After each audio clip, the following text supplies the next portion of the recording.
Purihin po ang Diyos, mga kapatid. Okay, batiin natin yung ating mga katabi. Sabihin na natin sa kanila, God bless you. Sabihin po natin. Hallelujah. Purihin ang Diyos. Mga kapatid, magpapatuloy po tayo sa ating pong serye sa Genesis. At kung tayo po ay may mga Biblia, atin pong buksan ang ating mga kasulatan sa banal, ang ating banal na kasulatan sa chapter 6 ng Genesis. Okay, Genesis chapter 6. At mahalaga po yung atin pong mababasa dito. Okay, Genesis chapter 6. At atin pong basahin po yung mula verse 1. Sabi dito, at nangyari nang magpasimula ng dumami ang mga tao sa balat ng lupa, nagkaanak ng mga babae. At nakita ng mga anak ng Diyos na magaganda ang mga anak na babae ng mga tao. At sila'y nagsikuha ng kanya-kanyang asawa sa lahat ng kanilang pinili. At sinabi ng Panginoon, ang aking espiritu ay hindi na makikipagbunyagi sa tao magpakailanman, sapagkat siya'y may laman. Gayunmay magiging 120 taon ang kanyang mga araw. Ang mga higante ay nasa lupa ng mga araw na yaon. At pagkatapos din naman na makasiping ang mga anak ng Diyos sa mga anak na babae ng tao, nagkaanak sila sa kanila.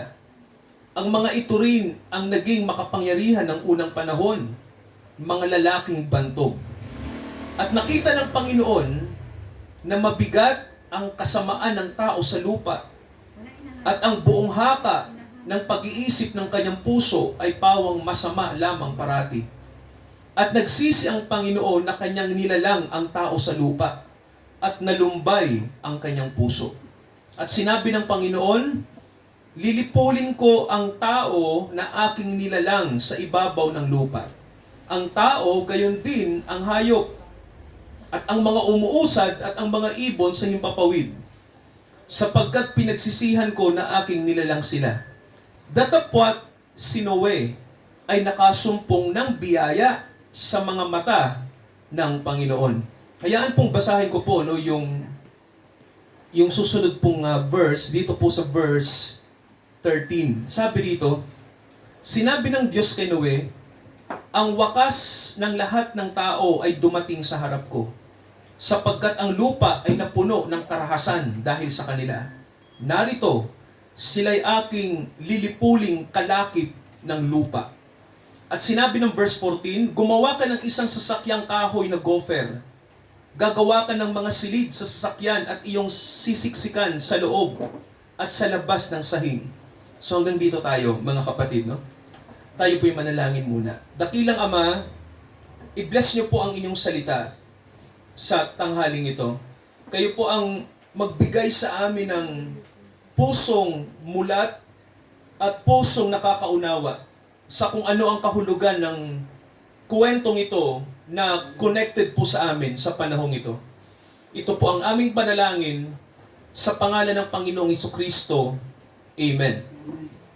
Okay, alam niyo po, mga kapatid, mayroon pong research sa ancient, may nahukay doon sa tinatawag po na yung isa sa mga ancient kings na ang pangalan ay Gilgamesh. May nakalagay, nakaukit, mga kapatid, sa bato, yung tinatawag na ancient flood, na kung saan po, sabi doon sa bato ay noong unang araw pa, hindi pa natin alam, ang buong, ang bayan ng mga tao ay kinain ng tubig. Nagkaroon ng sinasabi po na malawakang baha, na pumatay at kumitil ng mga tao at mga hayop. So mga kapatid, ito po ay kino-confirm ng Biblia. Sapagkat sa Bible po may nakasulat na dumating ang panahon na naggalit ang Diyos sa tao. Siya'y napuot sa tao. Nakita ng Diyos na ang tao ay sobrang sama na. Alam niyo po, sabi ng Biblia, mga kapatid, no, may nakasulat po na ang sabi dito sa chapter 6 verse 5, nakita ng Panginoon na mabigat ang kasamaan ng tao sa lupa. No, nakita niya po. At ano ba yung tinitingnan ng Diyos? Yung atin bang ginagawa sa external o yung puso natin? No? Sabi ng Biblia, ang buong haka ng pag-iisip ng kanyang puso ay masama na lamang parati. So mga kapatid, ito ang umpisa ng kwento ni Noe. Siguro may magtatanong sa atin, sino ba si Noah? Sino ba si Noe? Si Noah, mga kapatid, no? Siya yung apo ni Enoch. Kilala niyo po ba si Enoch? No? Yung unang na-rapture, no? Si Adan, mga kapatid, kung titingnan natin ang Biblia, no, si Adan, nagkaanak siya, ang pangalan ay Seth. Mula kay Seth, nagkaapo hanggang sa dumating si Enoch. Si Enoch, siya yung ikapitong henerasyon mula kay Adan. Ang sabi ng Biblia, si Enoch ay lumakad na kasama ng Diyos at siya'y nawala, no? Sabi ng Biblia, hindi niya nakita ang kamatayan. Kaya mga kapatid, kung may magtatanong na, meron na bang na-rapture sa Bible, siya po'y si Enoch. Ngayon po, itong si Enoch, yung kanyang anak, nagkaanak, no? Naging anak ni Enoch si Lamech, at naging anak ni Lamech si Methuselah. Yung pinakamatandang tao, no, sa buong mundo, no, mga kapatid, na umabot yata ng 969, no? Kung hindi ako nagkakamali, no? 969 sabi ng Bible. At mula kay Methuselah, nagkaanak pa si Methuselah. Mga kapatid, no? Ito na si Noah, no? Si Noah, mga kapatid, no, tingnan nga natin, no, sa Biblia po, no, yung pinanggalingan ni Noah. Okay, sabi rito, no, si Methuselah ay, sabi po rito ay 969 years nang siya'y namatay, no? At nabuhay, at eto na, no?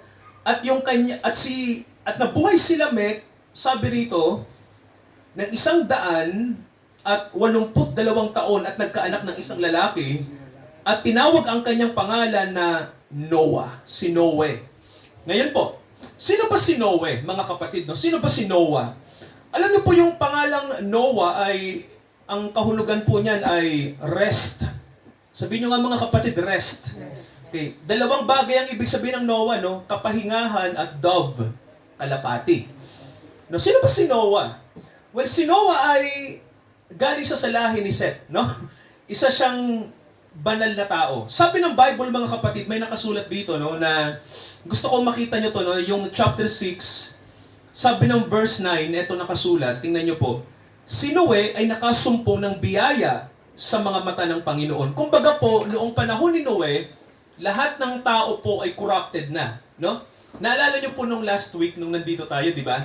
Naalala nyo po yung pinag-usapan natin, di ba, na bakit nakurap ang tao? Di ba, mga kapatid, nagkaroon ng intermingling. Nakita nyo po, ang mga anak ng Diyos at ang mga anak ng tao, no? Nagkaroon sila ng mixed breed, no? Nagsama. Ang sabi ng Bible, mga kapatid, no, may mga teorya dito, no, na, di ba si Cain, nakikinig po ba tayo, di ba? Di ba si Cain, sa kanya nang galing ang civilization? Tama ho ba? Sa Bible po, kung titingnan nyo yung lahi ni Cain, galing kay Cain yung sinasabing rise of civilization, di ba? Ang unang city galing kay Cain. Ang unang agriculture galing kay Cain, no? Ang pagtuklas ng artwork, no? Mga musika at sining galing kay Cain. Ganon din po yung pag-harness ng mga bakal, no? Kung paano ginagamit yung first technology na ginagamit ng tao. So, at ang makikita nyo lang sa race naman nila Seth, no, doon galing kila Seth, yung lahi ni Adam, ay walang sinabi ang Bible na sila ay magagaling, no, sa kung ano-anong disiplina sa mundo, no. Pero yung kay Cain, sila ay talagang matatalinong mga tao. Pero ang napansin natin sa Bible, no, ang sabi ng Bible, sila Seth, mula kila Seth, di ba, hanggang kay Noah, ay natuto silang tumawag sa pangalan ng Diyos. Amen po ba? So, kung titingnan nyo, tama sir, no, yung after ng service na alala nyo po, no, nagbigay kayo ng comment na maaaring, ang diablo ang ginawa niya para siya ay makapasok sa sangkatauhan, siya ay naghasik din ng tinatawag na seed, no? naghasik ang dyablo ng tinatawag na, kumbaga po, ibang seed, no? Hindi seed ng Diyos, kundi seed na tinatawag nating corruption, no? Kaya po, may sinasabi na mga anak ng Diyos, which is yung marunong tumawag sa Diyos, yung kumikilala sa Diyos, at yung mga anak ng tao, no? Yung mga earthbound, no? Yung kanilang iniisip lang ay puro sa mundo, no? At sila'y matatalino sa mga bagay ng mundo, no? Pero pagdating sa spiritual at pagdating sa faith ay wala silang alam. Pero sila ay sophisticated. Sila ay mga intellectual, di ba? Magagaling sila. Pero ano nangyari, mga kapatid, nang nagsama ang mga tao at ang mga anak ng tinatawag nating yung mga anak ng Diyos, ano pong nangyari? Nagkaroon, mga kapatid, ng tinatawag na new race, bagong lahi. Sino sila? Tinawag silang mga Nephilim. Sino tong mga to? Sabi ng Bible, pansinin niyo po ang sabi ng Bible, ang mga higante ay nasa lupa ng mga araw na yon.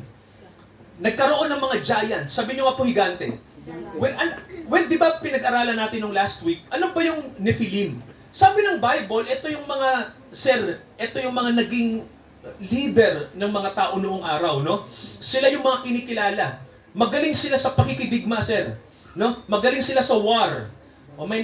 Wala ba kayo naiisip, mga kapatid, di ba? Dito sa mundo, kung sino yung magaling sa pakikipagyera, kung sino ang nananalo, anong nangyayari, sir?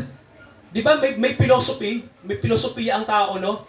Might is right. Di ba may ganyan? Kung ano ang makapangyarihan, yun ang tama. Tama ho ba? So, noon pa, mga kapatid, doon nagsimula yung filosofiya na yon. Kung sino yung makapangyarihan, siya yung tama, kahit mali ang kanyang ginagawa. No? Kaya ano po, kung papansinin nyo, no? Galing sa mga Nephilim yung ganon, no? Lumaganap ang mga Nephilim.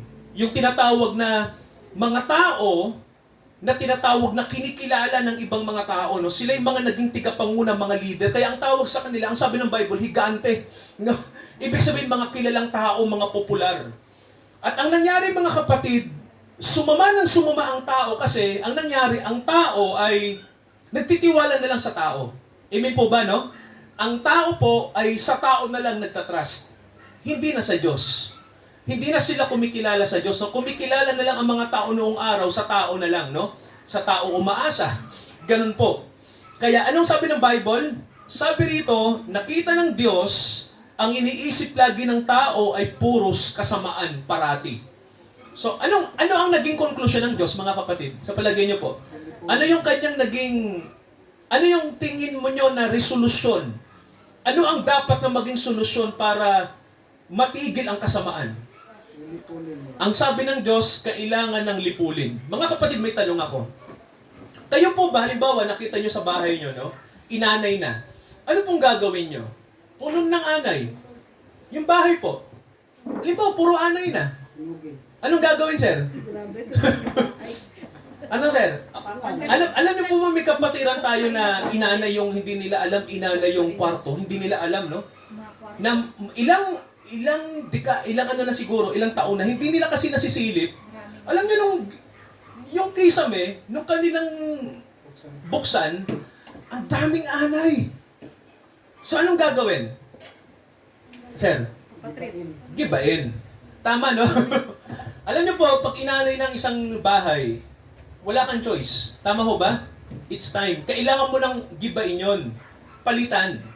So, ganun, mga kapatid, na nangyari noong panahon ni Noe, no? Nakita ng Diyos na corrupted na ang tao. So, anong dapat gawin, sir? Palitan, no? Kailangan ng bagong tao. Hindi pwedeng panatilihin ng Diyos ang ganun, no? Kasi sabi ng Bible, gusto ko, mga kapatid, no? May babasahin sana akong verse, pero wag na muna, no? Magandang version, no? May sinabi sa Bible kasi na ang Diyos ay hindi nakakatingin sa kasamaan ng tao. Sabi, no? Hindi siya nakakatingin sa kasamaan. Kaya, kailangan tuldukan na ng Diyos. Ngayon, mga kapatid, eto, tinawag niya ngayon, sino ang kanyang hinirang na ititirang tao? Sino po? Si Noe. Ano ang sabi ng Diyos kay Noe? Gumawa ka ng isang arka, isang barkong kahoy. Ngayon, eto, mga kapatid, no? Sabi gawa sa gopher. Alam niyo po, eto mag-research kayo. Puntahan niyo ang Google, ano yung gopher na kahoy? Alam niyo po ba na wala na yon?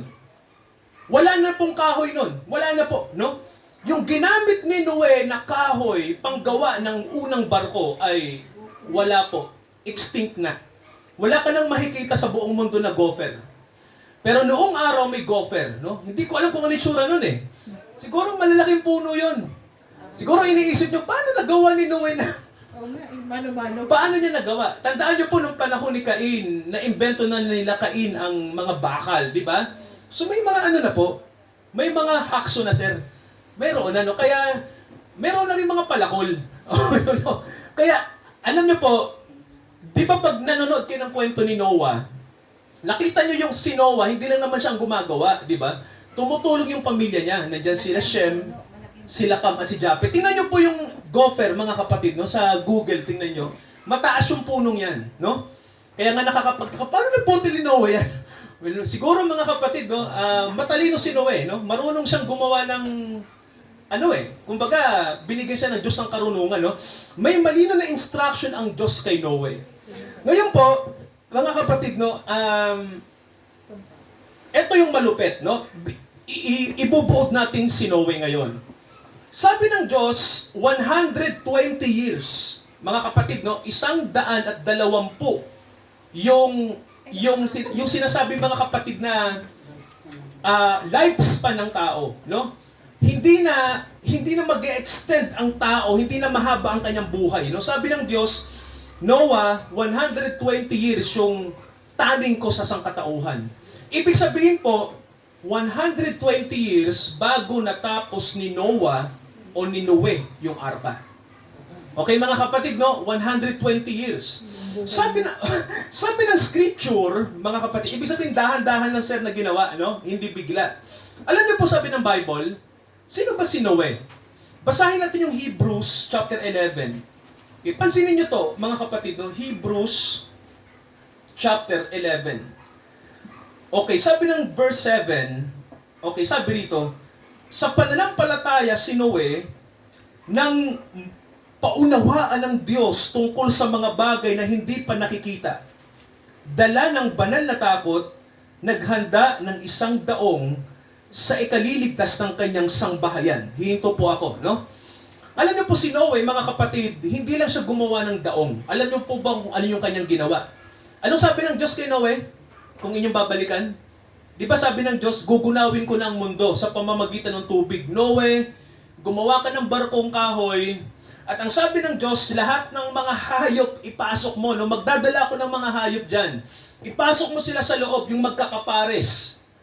Well, nagawa ba ni Noe yun? Nagawa po niya, no? Diyos po ang kumilos eh. Ngayon, eto po, mga kapatid, no? Gusto ko pong tingnan yung Peter. Kisamahan niyo ako dito, no? Sa aklat ni Pedro. Okay, may isang verse din akong ipapakita sa inyo, no?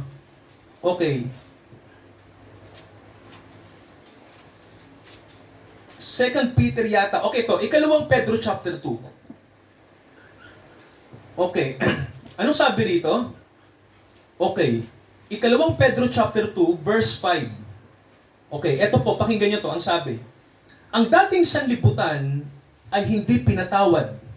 Datapwat, ano pong sabi? Iningatan si Noe na tagapangaral ng katwiran at ng kasama pang ibang 7. Noong dalhin ang pagkagunaw sa sanglibutan ng masasama. Anong tawag ng Bible kay Noe? Tigapangaral ng katwiran. Di ba sabi po, ano po sa English to? Mga kapatid, di ba Noe, a preacher of righteousness.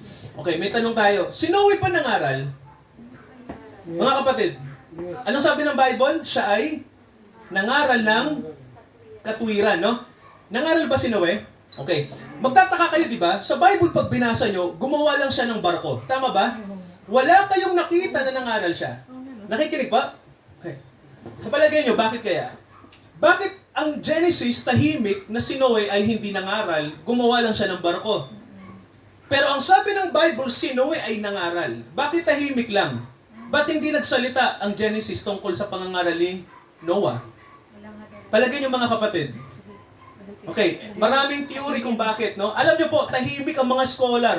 May isa akong nabasa, ang sabi nila, well, sabi ng isang scholar no, sa Moody, sabi niya na, siguro, kaya hindi na sinama ng Genesis na nangaral si Noah kasi yung pangangaral ni Noe ay ginawa niya sa pamamagitan ng gawa.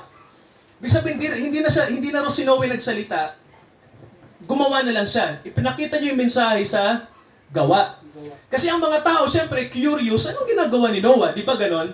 Anong ginagawa ng taong to? Alam niyo po, may mga comics nga, no? Mga Bible comics na ang sabi ng mga tao, nababaliw na yung matandang yan, no? Parang tingin nila, si Noah, may sapak, no? Kasi bakit ka gagawa ng barko na sa taas pa ng bundok? May mga ganon, ano? So, tingin nila, nababaliw tong taong to, no? At noong araw, mga kapatid, tandaan nyo, wala pang dilubyong dumarating sa mundo. Nakikinig po ba? No, wala pang dumarating na major storm sa mundo nun. Wala pa po, no? Yun po ay prophecy pa lang, no? So, kung titingnan nyo po, sino mga kapatid, kung bakit walang sinabi ang Bible na nangaral siya kasi yun ay mystery. Sabihin nyo ko po, misteryo. Kasi po, si Noah po ay isang misteryo kung bakit hindi na sinabi ng Bible. Alam nyo kung bakit? Alam nyo si Jesus may sinabi tungkol kay Noah. Alam nyo ho ba? Si Jesus may sinabi tungkol kay Noah, ang ating Panginoon, no? Basahin natin ang Luke 17. Okay, eto po sabi Lucas 17. Ano ang sabi ng Panginoon tungkol kay Noah? Okay, samahan nyo po ako. Lucas 17, basahin natin yung verse 26. Okay. Anong sabi rito ng Panginoong Jesucristo, mga kapatid? Okay, ito sabi niya. Kung paano ang nangyari sa mga araw ni Noah. Okay, gayon din naman ang mangyayari sa mga araw ng anak ng tao. Ang ganda. Ano yung tinutukoy ng Panginoon dito, no? Sa mga araw ng anak ng tao. Sino po yung anak ng tao tinutukoy niya? Yung sarili niya mismo, no? Ano yung sinasabi niya na araw ng anak ng tao? Ano po sa palagay niyo kaya yan? Ano yung araw na yan? Ang panahon ng Son of Man. Ibig sabihin, mga kapatid, di ba si Jesus babalik siya? Ang kanyang pagbabalik ay ginamit niya yung titulo na ito, the Son of Man. Sabihin niyo nga po, anak ng tao. Siguro magtataka kayo, no, bakit kaya pastor anak ng tao? Kasi ang titulo na yan ay ginamit ng Diyos sa mga propeta. Amen po? Okay. Yung anak ng tao, tinawag ng Diyos yan kay Ezekiel. Tinawag din ng Diyos yan kay Daniel, no? Son of Man, no? Pero particular kay Ezekiel talagang sinabi, no? Anak ng tao, ikaw ay humayo. Isa siyang titulo sa mga propeta. Ngayon, tinawag ni Jesus ang kanyang sarili na Son of Man. Ibig sabihin, mga kapatid, ganito. Bago magunaw ang mundo, sabi ng Biblia dito nakalagay, bago ang mundong ito ay palitan ng Diyos, ang sabi ni Kristo, kung paano nung araw ni Noah, ganun din sa pagdating ng aking prophecy. Yun ang ibig niya sabihin, no? Magpapadala siya ng mensahe sa atin. Amen po ba? Mga kapatid, no? Ibig sabihin po, sa panahon ng araw ng anak ng tao, ganun na ganun ang pagdating. Kung paano yung araw ni Noe, katulad nun, yung aking pagbabalik. Okay, siguro sa nag-iisip, Pastor, di ba si Jesus babalik siya? Tama. Di ba may second coming? Tama po. Si Jesus ay muling babalik. Babalik siya. Ano ang kanyang gagawin?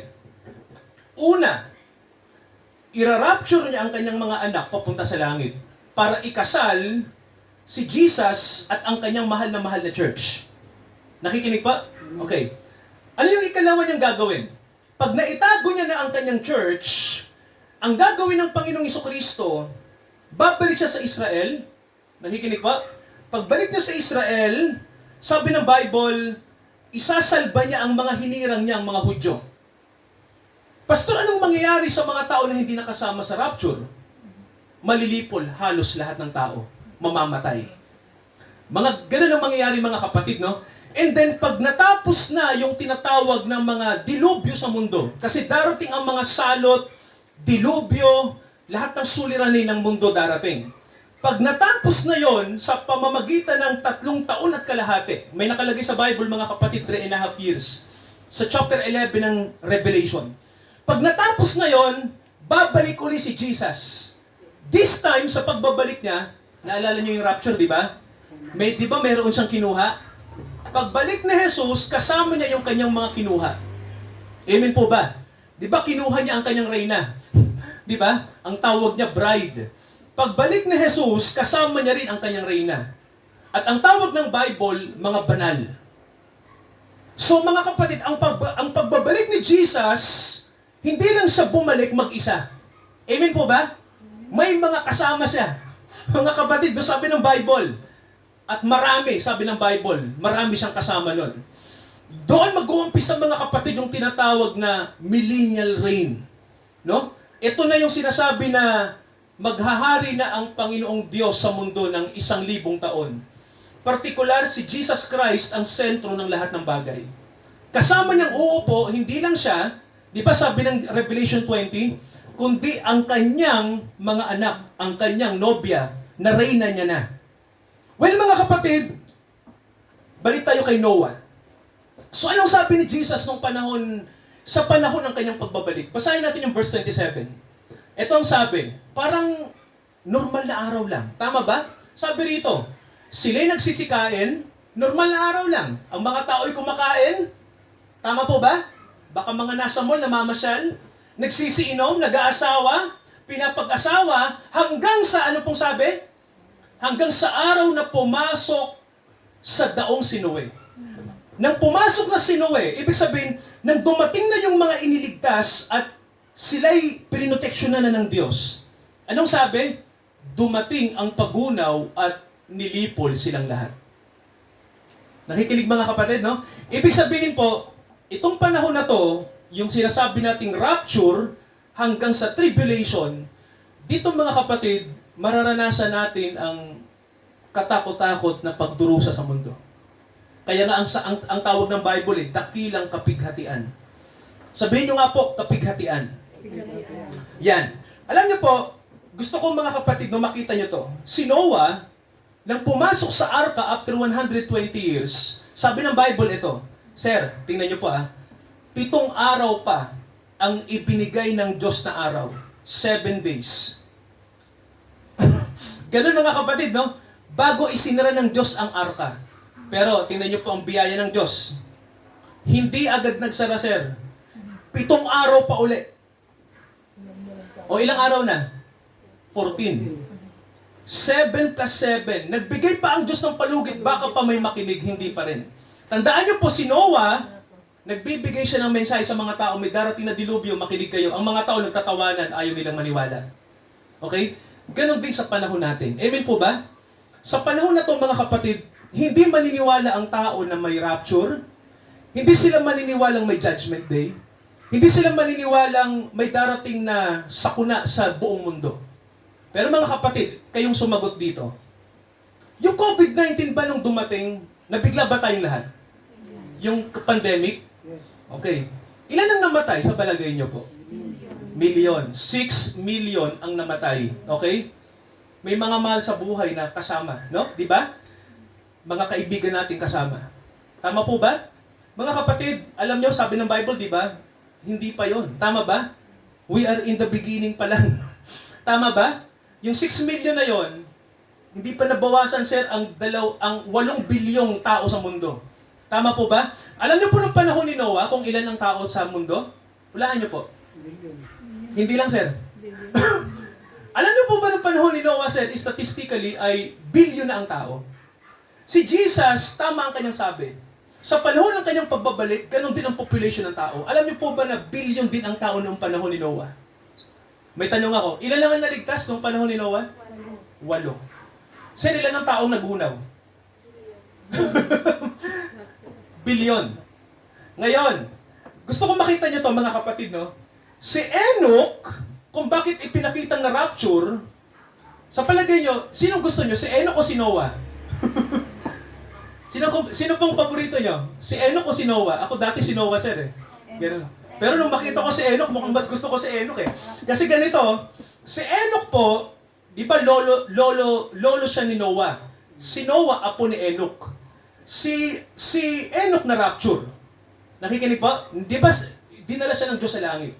Alam niyo po si Enoch ay siya'y simbolo ng bride.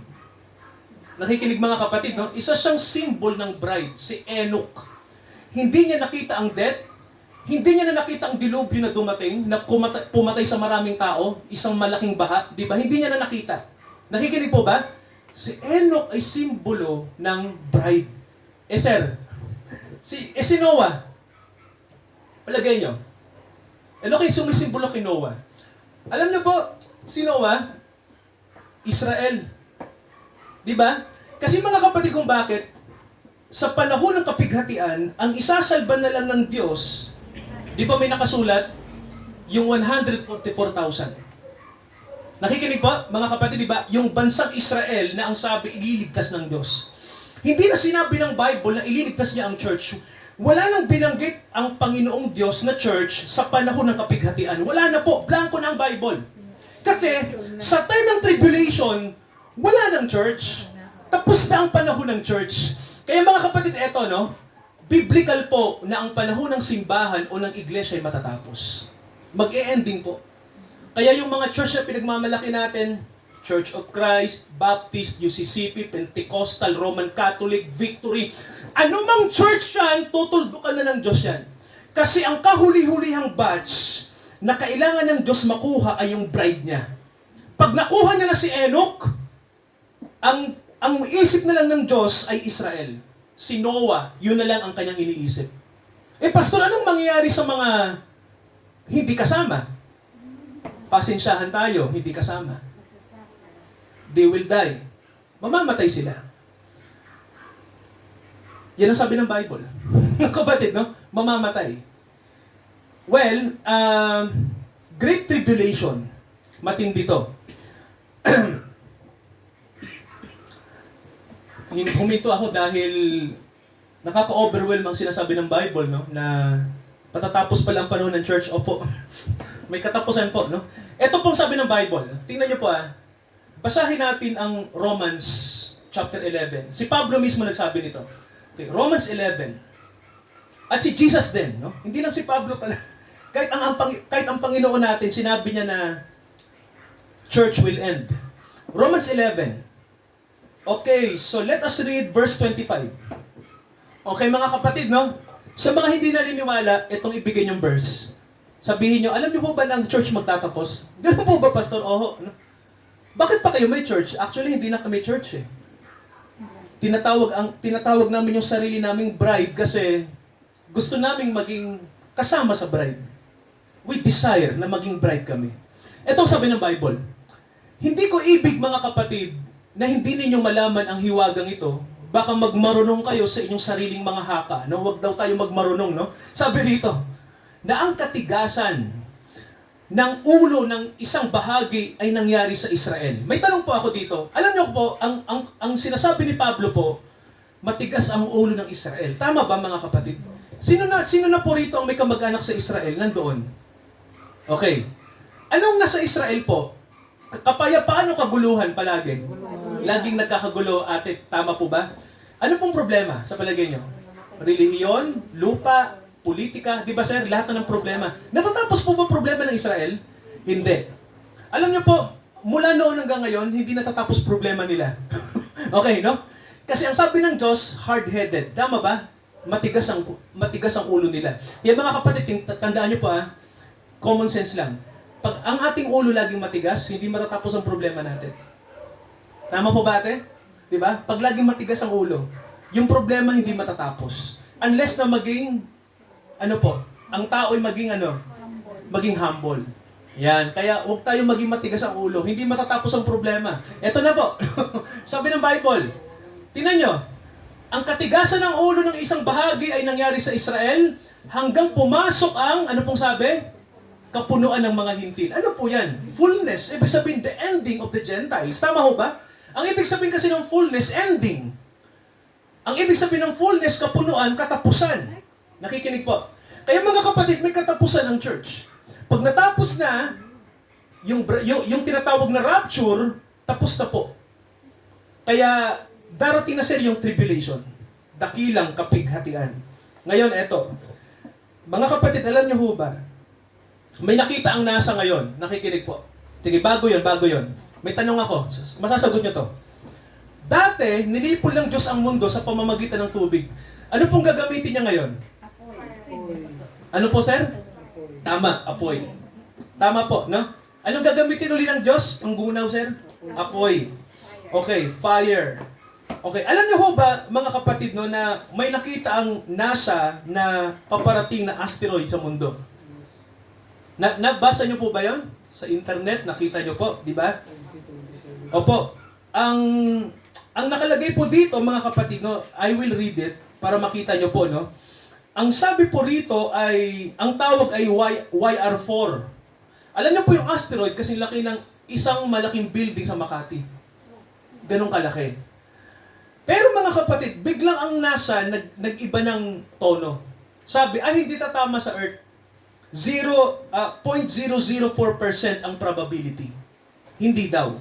Pero po, ang estimate na pagtama ng asteroid na ito ay 2032. Ilang taon mula ngayon?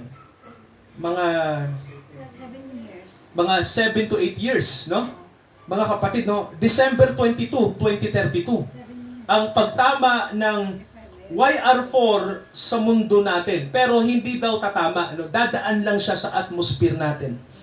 Pero mga kapatid, pag tumama ang isang malaking asteroid sa mundo, tandaan niyo pa, yung atomic bomb na ibinaba ng US sa Japan, 500 times, doblehin niyo po yun.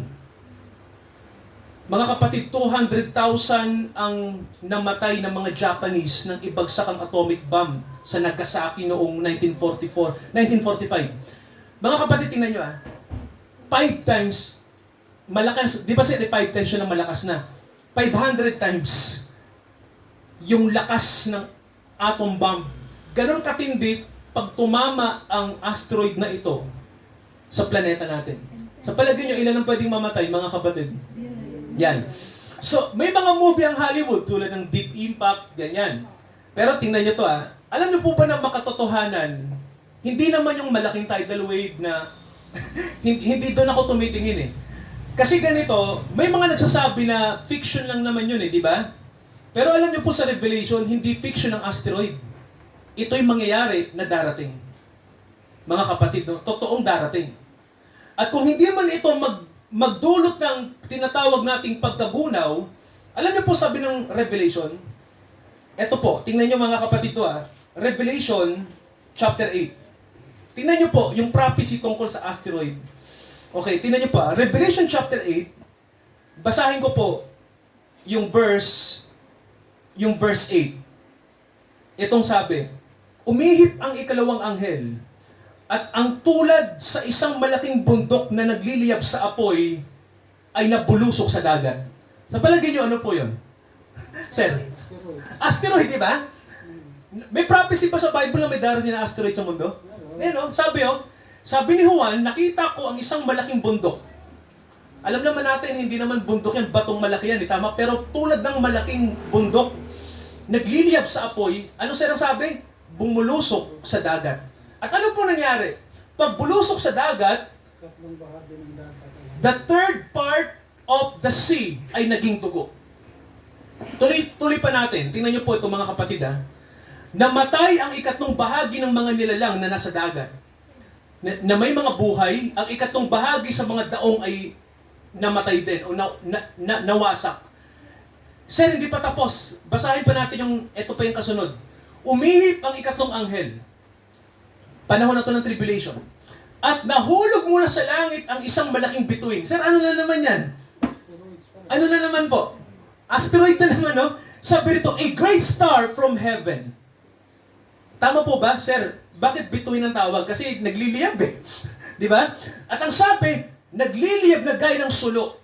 Grabe. Nahulog sa ikatlong bahagi ng mga ilog at sa mga bukal ng tubig.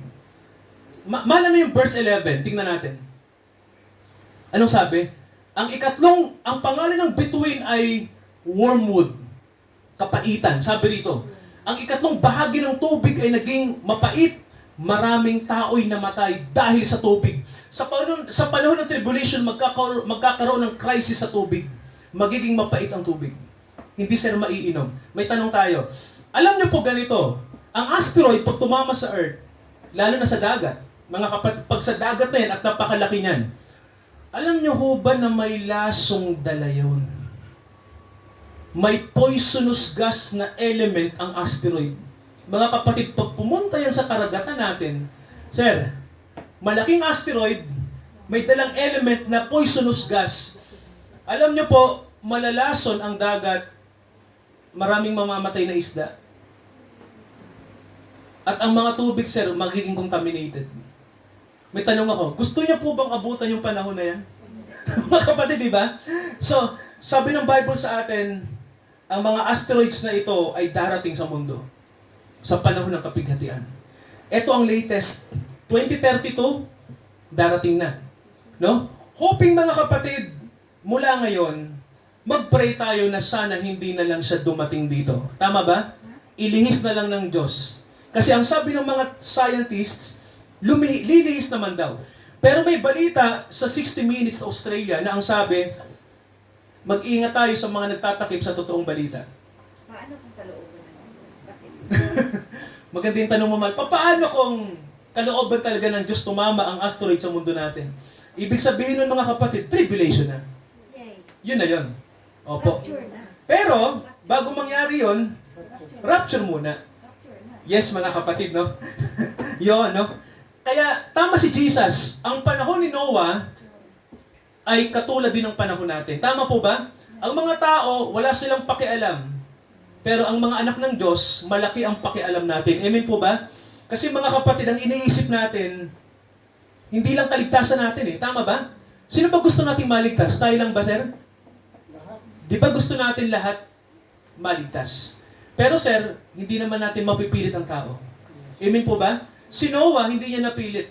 120 years siyang nangaral na may darating na baha. May tanong ako, may nakinig ba sa kanya? Mga kapatid, ilang taong nangaral?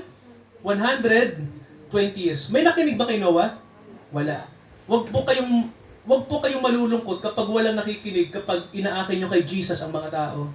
Mga kapatid ituloy lang natin ang pag-akay. Amen po ba? Huwag tayong magsasawa.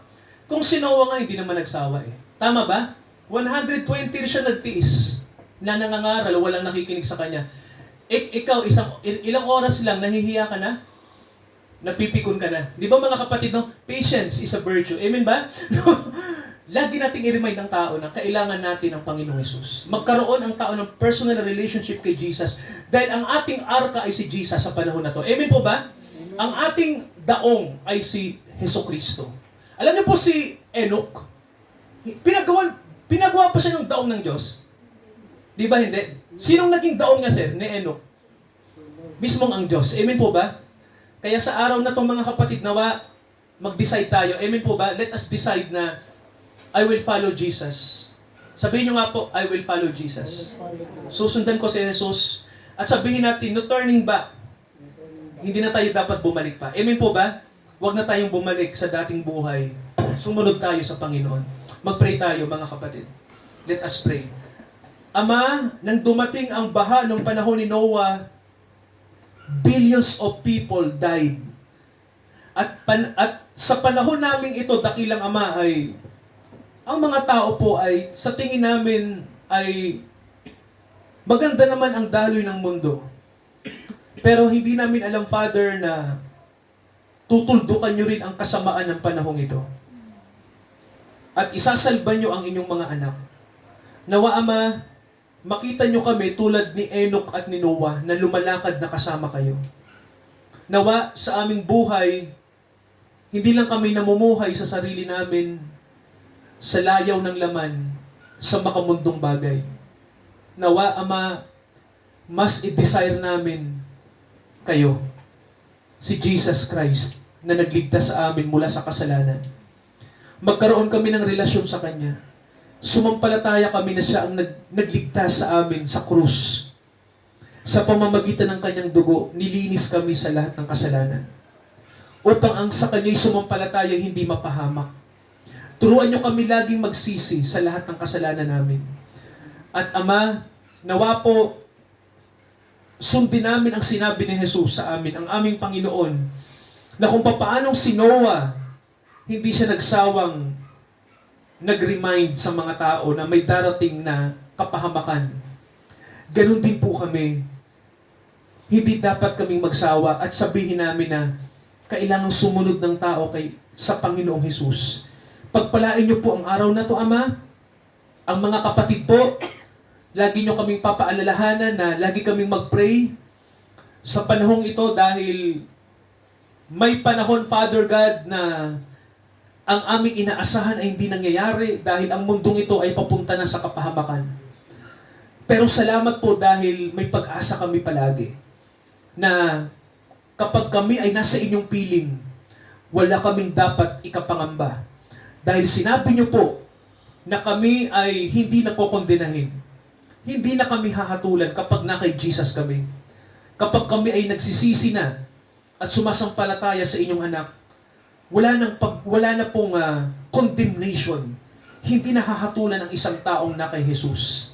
Kaya Ama, nawa kaming lahat na nandito ngayon, lagi kaming mag-commit kay Jesus sa bawat araw. Sa bawat gabi ng buhay namin. Dahil Ama, ang panahong ito ay pasama ng pasama. Ngunit ang mga anak nyo po ay papunta na sa kaluwalhatian. Ama, salamat po sa gabing ito na ang mundo ay paggabi pero ang mga anak ng Diyos ay papunta sa kaliwanagan. Salamat, dakilang Ama, sa reminder nyo po sa amin sa kwento ni Noah na siya'y nakinig sa inyong salita at siya'y naligtas kasama ang kanyang sangbahayan. Ito ang aming panalangin din, dakilang Ama, sa aming mga mahal sa buhay, sa aming mga kapatid na minamahal, na kaming lahat ay makinig kami sa inyong sasabihin. Dahil Ama, nakasalalay po sa inyong biyaya ang aming kaligtasan. Ito ang aming panalangin, ito ang aming isinasamo. Hinihingi namin ang lahat ng ito sa tanging pangalan po ng aming manunubos na si Jesucristo. Lahat po tayo magsabi ng Amen. Amen. Praise God. Mga kapatid, sa ating pong pagkakaloob, sa sandaling ito, tayo po ay umawit po at awitin natin ang Seek ye first the kingdom of God and His righteousness.